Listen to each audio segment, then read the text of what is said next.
Anil, thank you so much for showing up, for turning up, for investing your time with us today. I know you're a very busy person, so really appreciate that you took the time and invested the time with us to share a little bit with us as we kind of do a bit of scouting around Trinidad and Tobago.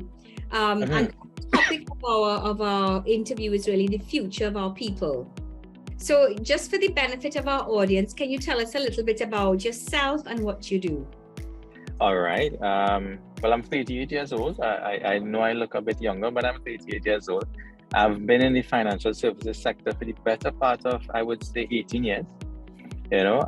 Started off in the credit union movement, spent a number of years at Eastern Credit Union, and then ventured off into insurances.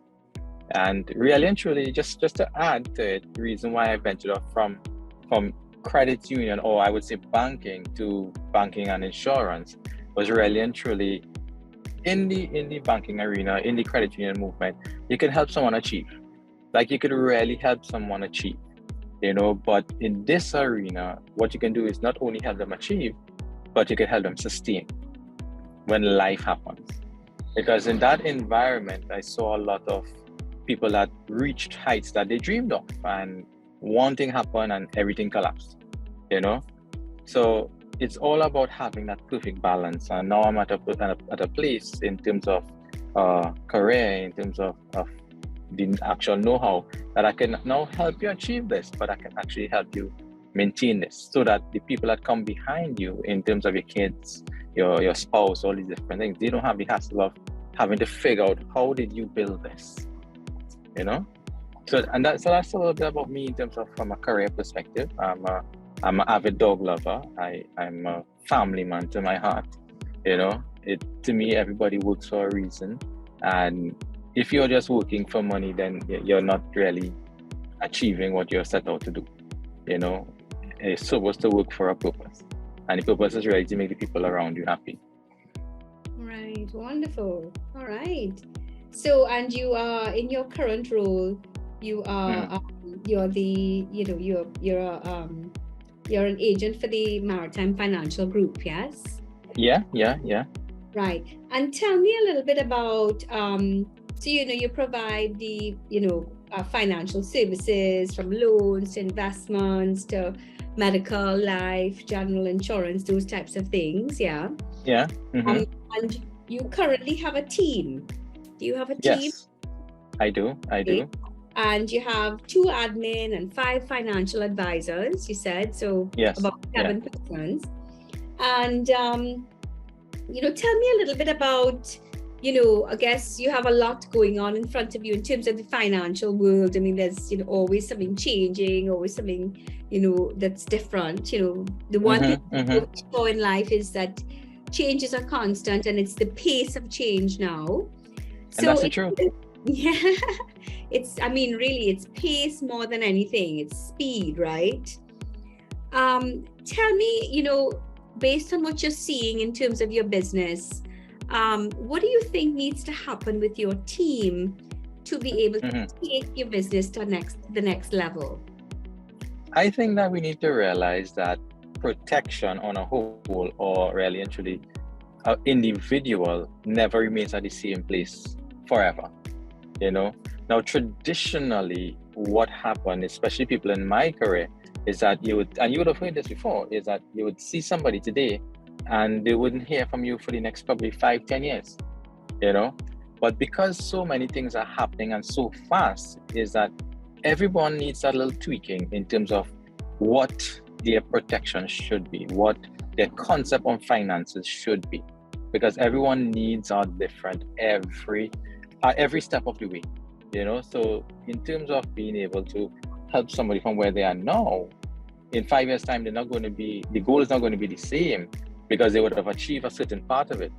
But what most advisors do in my field, especially in my particular team, is that they think that one goal is it. And once somebody achieves that, then that's it. But life goes on. So there's no real retirement age, or there's no real age to say, well, I've achieved it all and it's time to relax. There's always something that we look at. So for example, a young man would be, I want to get a nice home, I want to have a nice car.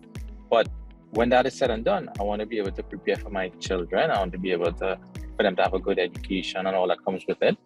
And then beyond that, then you start looking at, wait now, I'm going to retire one day. How do I now prepare for that? So it's not a matter of going in and there's a one fix. It's a relationship that you need to start to form with an individual, that you become so close that you are basically, it's a counselor-client relationship where you now know every step of their way, so you guide accordingly and understand within yourself that you don't have the answer to everything. So that's why there are different professionals around you that you now can say, hey, this is the person that will be able to do this best for you. And that's the way that you give the best advice. Okay, and I need my fantastic. I love that outlook. So what I'm hearing you say is that based on how the team is currently doing things, is that we need to change. In other words, just like the pace of change, because things are changing daily, monthly. It's no longer like a 5 years. That what you're saying is we can't sit around and wait for our clients to call us. We should be closer to them, holding their hands, being more trusted advisors, like more of a confidant and a friend. Yeah. It can't be that every time a client, so take yourself in, for example, it can't be that every time you see your financial advisor call you, it's that I wonder what he wants to sell me now. It should be able to be, hey, you know what, it's this time has reached, we had this on our timeline. How is this goal coming along? And if somebody is able to call you in 5 years time and say, hey, how has this progressed? Oh, I'm seeing you progressing in this light. Congratulations. How do you feel? It's so true. I feel like the person remembers me, is interested in me, wants to know how they can help me, instead of me always think, because really the reverse is what's happening. Is that you, just like you say, you see that call like, oh, what are they trying to sell me now? Yes.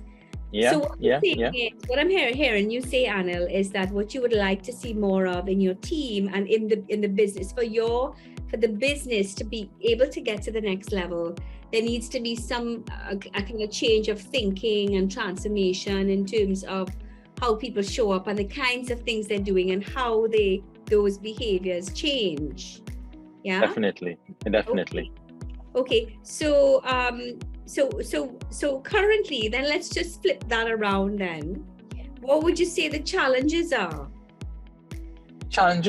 Is that, do you see how they say every profession has a bad egg that makes it bad for the entire barrel? So in my profession, there were a lot of advisors previously, and probably still are, but we're working as. So I lost you for a minute. You got to where you were saying there was some bad eggs, and maybe there's some there could be. So what we need to be able to do is build a relationship, and once we are able to connect with a client in terms of being able to forge a relationship going forward, that will help. So the challenges is being able to be received by the public as I'm here to help rather than take. Oh, so it has to be like an image that has to change. Right, and that's what we're trying to do in terms of, rather than seeing my field as an actual profession that works for you, and that's what we're trying to change so hard, but we're doing it a little bit at a time. Right, and are you seeing the change? Over the years, because I've been practicing in this field for the better part of 11 years, there has been significant change, significant, and it's mainly because of the type of body who is our governing body. Is really and truly the professional pathway that they would create in terms of edifying and ensuring that you're not going to start and I'm going to give you what we call a rate book and say go and sell, but I'm going to spend the time to make sure that you edify yourself annually and make sure that you are qualified to do what you're doing. And that has helped tremendously. Right. And when you say qualify, you mean training? I mean training. I mean being able to pass and have your state licensing and all these different things that comes with it. Oh, so what you're saying is that you ensure that for people to grow, they have to ensure that they have the right training, the right certifications, they understand what they're doing, and that Exactly. wasn't being done in the past.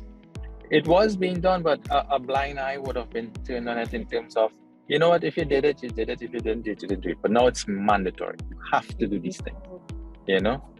Right. And it's not a matter of just being able to do it, but you need to be able to pass these things.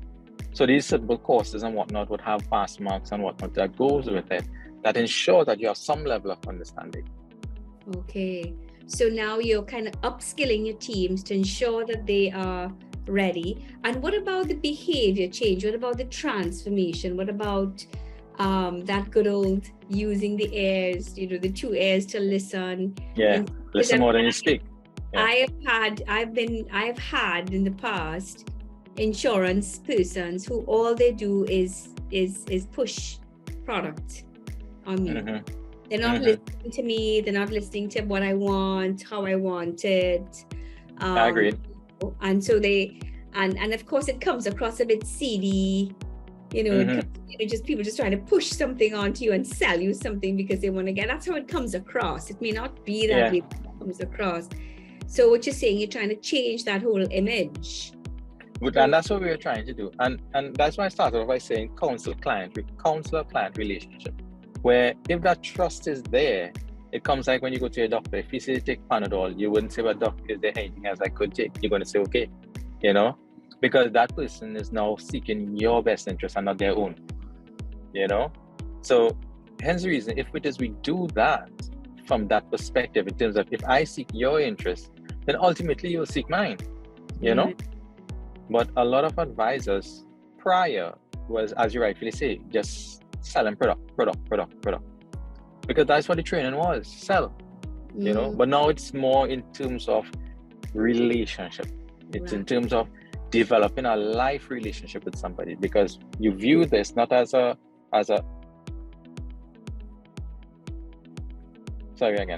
you view this not as something where you come in and make some money and leave, but you view this as a career.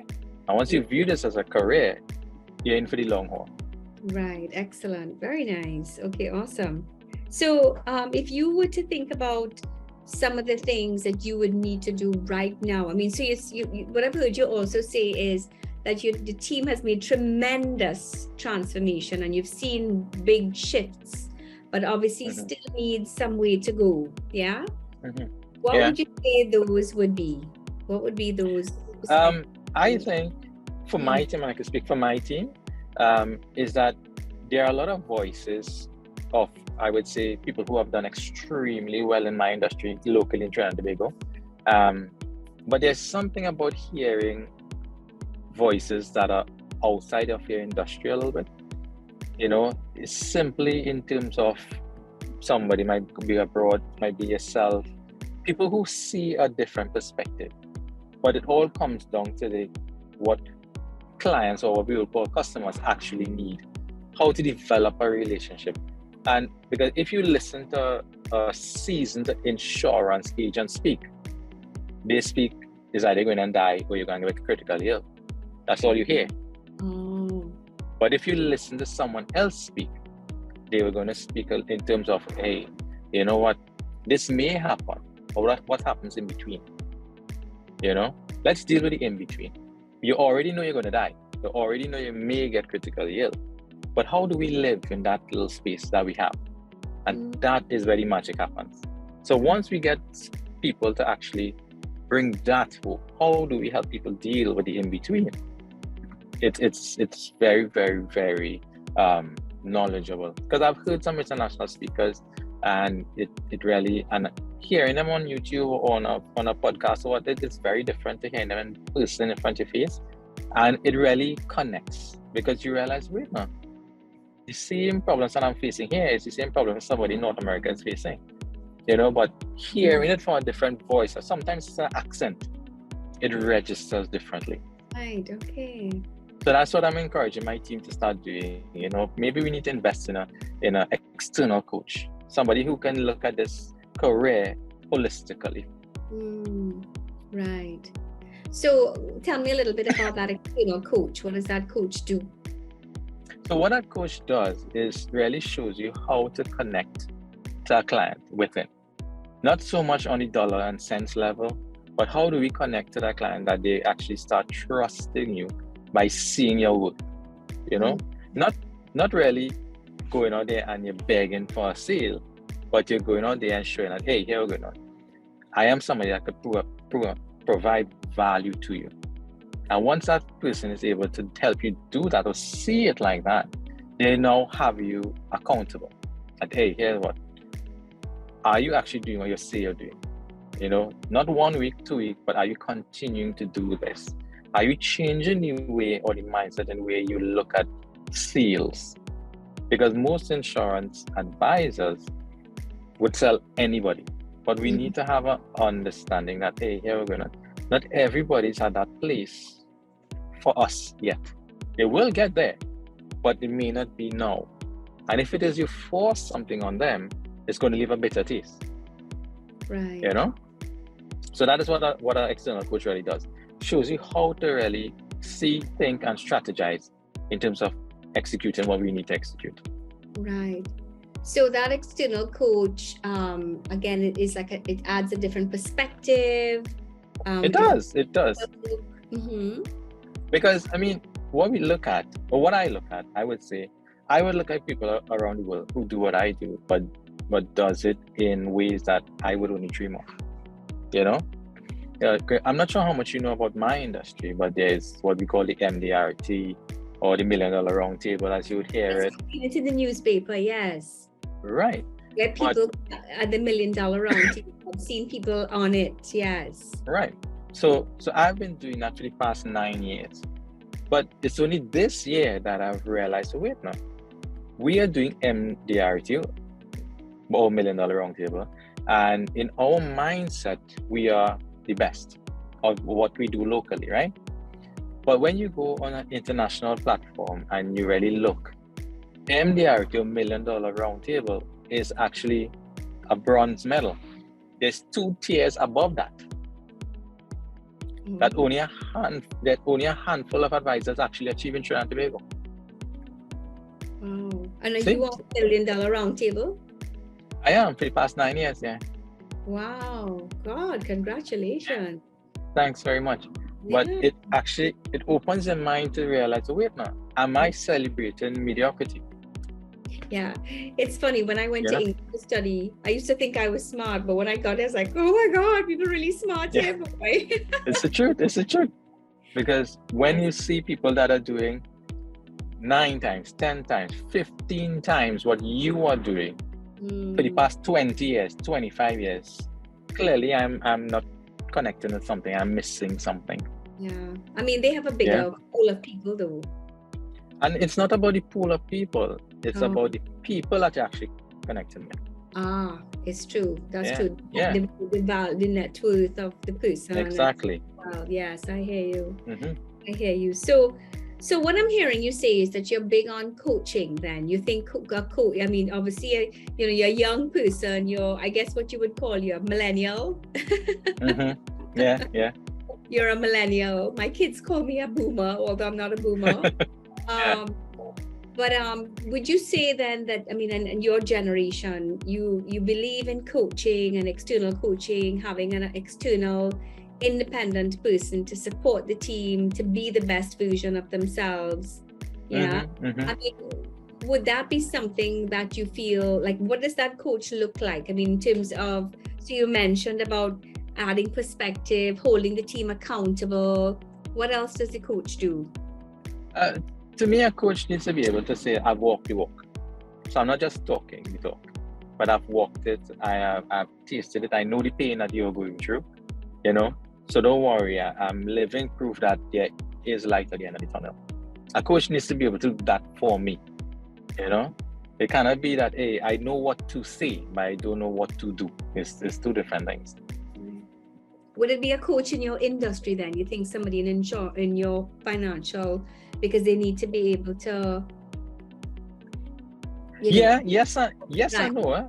Because in my industry, it might very well show you how to achieve the limits of what my industry could provide, But a holistic coach can show you actually, how do I get the balance now? Now that I'm achieving and I'm reaching the levels that I want to achieve professionally, how does that now help me on a holistic approach? How do I now balance my, what we would call the personal and your professional? Because you would find a lot of people in our industry in particular is that they're very successful, but their personal life is in shambles, you know? Right. So you say yes to one thing, you say no to something else. Yeah. So we need to have that balance. Yeah. Because there's a lot of, in terms of the sacrifice in terms of time. It's like a young doctor that is now open up a new practice. Their time is practically not there, because it's from the hospital straight to the private practice, home, sleep, and then they're back at it again. Same concept applies. Right. But I believe if you start practicing in terms of having that balance early, it will work out well. That sounds like a lot of what I do.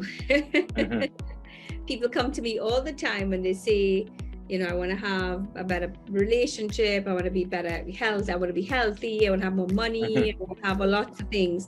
And you could do lots of things, as you know, Anil, and you can get those things. But what I say to them is, it's not just the things that you need to do. It's also who is the person you need to become. I agree. Because success becomes something you attract by the person you become. So it's not just you need to become times what you need to do that will give you what you have. I agree. Fully. So I'm an executive coach, and I'm a leadership and engagement and culture coach, and that is what excites me, because a lot of people come to me, CEOs of companies, and ask me to support them and to support their teams to be able to deliver and step change results for their organizations, Excellent. So is that something that you're big on coaching and you understand the value of external coaches? I mean, is that something that you think that, is something that you're going to be doing soon, or you have an idea what that? It's actually something that I have on the drawing board. I do, I really have this on the drawing board. That is something my team needs if we need to move to the next level. Now we're doing exceptionally well, but in order to really push the boundaries a little bit, we're doing well in confines of the world that we live in terms of Trinidad and Tobago. Right. But I want to do well on an international level. I want to be recognized on an international level, not just you live in Trinidad and Tobago, so you're doing well by Trinidad and Tobago standard. I don't want that. I've done that for the past 9 years. I want to move beyond that now. Right. Wow. Okay, great. So you kind of have an idea what you need to do in terms of the KPIs. So let's say the key performance indicators. If you were to three things, so the external coach, what would the external coach be mandated with? What would you say the coach would have to do to support your team? Really, I would say ensuring that there's accountability. That is a big one. Ensuring that goals are. Okay, so we got to ensuring accountability. Sorry, it stopped. Yeah, so I think what we need to do outside of accountability. Outside of accountability, what we need to be able to do is have somebody that can actually say, here we're going. I am being as real as I can with you, which is what a coach does, right? This is your potential. This is where you need to be. Let's not daydream, Let's not live in a fantasy world. This is where we are. And somebody who is firm enough to be able to say, here we're going. I know when to really say, hey, time to pull up your socks. I think everybody needs a little bit of that. It cannot always be a pat on your back, it's going to be okay. It can't always be that, Right. So. Okay, awesome. Well, wonderful. So, what we could do, and thank you so much for being part of this interview today. So what's going to happen next, Anil, is that we're going to send the recording to our team. They're going to pull some snippets of it, and they're going to, have it on our YouTube channel. So you'll get to see yourself and get to hear some of what you've shared.